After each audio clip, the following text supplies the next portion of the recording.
favorite story time. Under the bed in my secret fort, and I'm gonna read.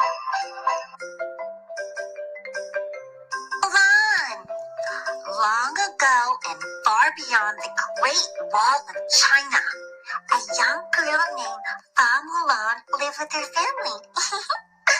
One day, the Imperious ape rode into town. The Huns have invaded China, he announced. Oh no! One man from every family must serve in the Imperial Army.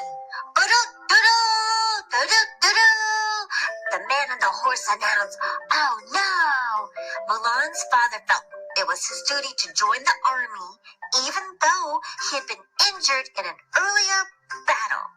That night, he began to practice some fighting moves, unaware that his daughter Mulan was watching. Oh. Suddenly, a pain from an old wound shot through his leg, and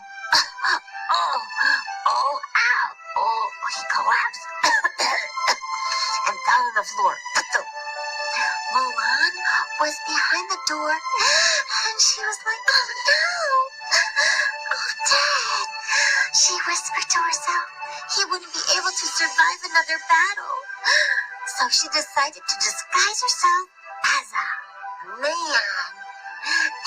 She's gonna make herself a man and take his place. She cut her hair. Snip, snip, snip, snip, snip. Oh no, look at that long dark hair falling. She put on soldier's clothing. Oh, put on his boots and his pants and his long sleeve shirt and left in the middle of the night on her horse. Come on, Khan. Yeah! And she rode alone that night. But Mulan was not alone. She was in the spirits of her ancestors, sent her, whoosh, a tiny little dragon to protect her. And so they rode all night long, and they rode, and they rode, and they rode. Mushu caught up with Mulan, and soon they arrived at the army camp. Mushu, the dragon, whispered suggestions on how to look more like a man. Shut up, how you? You walk like a man, he said. Shut up, you can walk like a man, he said. Shoulders back, chest high, feet apart, heads up, and strut. Oh, I don't think I can do this, whispered Mulan. It's all attitude, Mushu told her. It's all attitude. You just gotta have some attitude. Boop, boop, boop. Mulan took a deep breath and gathered her courage and strode into camp. She looked ridiculous. But she did her best. When she tried to make friends with the other soldiers like Chin Paul, Yao, and Ling, she ended up causing a fight. Oh, boop, boop, boop, boop, boop, boop. The camp was in total chaos when Captain Shang arrived. Soldiers! The captain shouted. Oh, here he comes, everyone. Everyone sprang to attention and pointed at Mulan. They all pointed at her. Him. He started it, they said in unison. But she wasn't happy. I don't need anyone causing trouble in my camp, Shang said to Mulan. Sorry, Mulan said. Then she remembered she was supposed to be a man and lowered her voice. Did you hear that? I said, I'm sorry. Captain Shang was a skillful leader and thought Mulan felt clumsy and inadequate. She worked as hard as she could, but she didn't want anyone to find that she was a girl. Shang led the recruits through a series of grueling training exercises to help them prepare for battle. One of the lessons involved retrieving an arrow from the top of a pole with a heavy bronze disc tied to each wrist. Ow, that hurts. Why did you try it? One represents discipline and the other strength. Shang said of the disc, you need both to reach the arrow.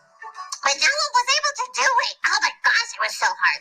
But finally, after several attempts, Mulan had an idea. Hey, I have a bright idea. She pulled the weights onto her wrists, looped them together, and used them to hoist herself to the top. She done it! She did it! Oh my gosh, she did it! Yay! So all the soldiers admired Mulan's determination, and even her new friend Chin Po, Ling, and Yao didn't even know that she was a man. After training, Shang led the soldiers to the Tangshan Pass to meet the rest of the army. When they arrived, they discovered the army had been defeated and none of the soldiers had survived. Shang was especially upset when he realized that his father, the general, had been killed. That's sad. I'm sorry, Mulan said, trying to comfort him. Shang composed himself and turned to his soldiers. The Huns are moving quickly. We're the only hope for the emperor now. Move out, he ordered. Oh, no. Before long, the Huns discovered Shang and his troops. Hundreds of them raced over the mountaintop, firing arrows at Shang's small band of soldiers. Mulan seized the cannon and ran right toward the Huns. When she almost reached their leader, Shan Yu, Mulan aimed the cannon above his head. The rocket hit the mountain behind him and caused a huge avalanche. Snow tumbled down quickly, burying the enemy. Yay! She got him! She got him! I mean, he got him! He got him! Mulan's a he, it's not a she! Nobody knows! Shh! Shh! Nobody tell! She's doing a good job! Oh, Mulan had been wounded! Oh no! But she was able to jump on her horse and pull Shang away from the snow just before he was buried. As Chin Po and the others helped him to safety, Shang looked at Mulan with admiration. Ping, you are the craziest man I've ever met. For that, I owe you my life, he said. From now on, you have my trust. But Mulan's wound had to be treated. It was the soldiers. Then that's when they discovered she was really a girl. I mean, yeah, she wasn't a guy. At that time in China, Mulan's deception was punishable by death. Shang spared her. A life for a life, he declared. My debt is repaid. He told her she was not allowed to continue with the other soldiers. Dejected, Mulan watched the troops march away, leaving her alone with Mushu, her dragon, and Khan, her horse. With a heavy heart, she confided in the dragon. I should have never have left home. I just wanted to do things right so that when I looked in the mirror, I would see someone worthwhile. But I was wrong. I see nothing. You wish you'd like to have those people you love, Mushu the dragon said. But don't you worry. Things will work out. Things will work out. Things will work out. Don't you worry, Mulan. Things will work out. Things will work out. Don't you worry. Don't you worry. You will see. Things will work out and you will see. Okay, so she was sad, but he was trying to comfort her. And then guess what happened? She realized that Shan Yu and a few of the Huns had survived. Racing on horseback to the imperial city, Mulan found Shang and told him what she had seen. You don't belong here, he replied. Go home. You have to believe me, said Mulan.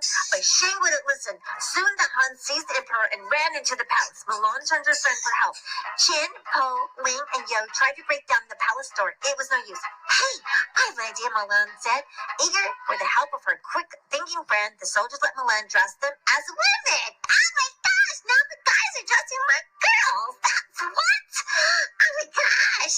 And then they used sashes from their dresses to help them climb the palace columns. Shang realized that Mulan was trustworthy and joined their effort. Once inside, they attacked the unsuspected Huns, the bad guys, pretending to be girls. They don't know how to do anything like a man, but guess what? They did. And she's smart. And, working together, we gotta work together. Whoever's smart, whoever's pretty, it doesn't matter if you're a guy or a girl. We just need to win and help ourselves win from these bad people. Together, Mulan, Shang, and the others knocked out the Han soldiers. Bam, bam, boom, bam, bam, bam, boom, bam, boom, bam, boom, and rescued the emperor. Then Shang went after Shang Yu, furious that the emperor had escaped, and Han, the leader, drew his sword. You took away my victory, Shang Yu growled at Shang. No, I didn't. Mulan did. I did. She pulled back her hair so Shang Yu would recognize her and Shang's life would be spared. The soldiers from the mountain, the Han Lu cried. He began to chase her. You! It's you! Leading Shang Yu to the top of the palace, Mulan grabbed his sword and pinned his cloak to the roof. Mushan shot toward him on a rocket. The little dragon jumped to safety just before the rocket blasted Shang Yu into a tower of fireworks. Pop it up, pop, pop, pop, pop, pop, pop. That little dragon is so helpful.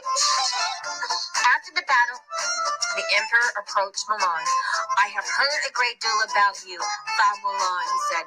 You stole your father's army, ran away from home, impersonated a soldier, deceived your commanding officer, dishonored the Chinese army, destroyed my palace, and you have saved us all. Mulan, We owe you. He bowed to Mulan in gratitude, stunned everyone else, and they all did the same. See to it that this woman is made a member of my council, the emperor told his aide. Mulan was honored, but she knew she needed to return home to her father and her dad. Then take this to your family. You will know you have done for me. The emperor said, handed her a pendant with his crest in it. Then he gave her Shen Yu's sword, and this so the world will know you have what you have done for China. Oh my gosh, she got a sword and the emperor's crest, and she saved China. Oh, Mulan thanked the emperor. Thank you. And she could say goodbye to her friends. Goodbye. Thank you, everyone. She hugged them, and they hugged her and gave her a handshake. It was time for her to go home to her father's. At home, Mulan presented the emperor's pendant and Shang Wu's sword to her father. They are gifts to honor the Fa family, she explained, and bowed her head. He put them aside and hugged Mulan. The greatest gift and honor is having you for a daughter, he said. Shang had followed Mulan home. He realized that his feelings for her had grown.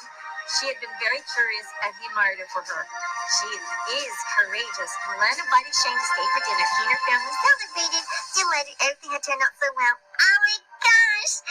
It's so nice to be home, Dad. I'm so proud of you, daughter. Check out more Sir Herbert Sneakies podcast, Enchanted Readings, and check out some of his books. And thank you for listening. The end.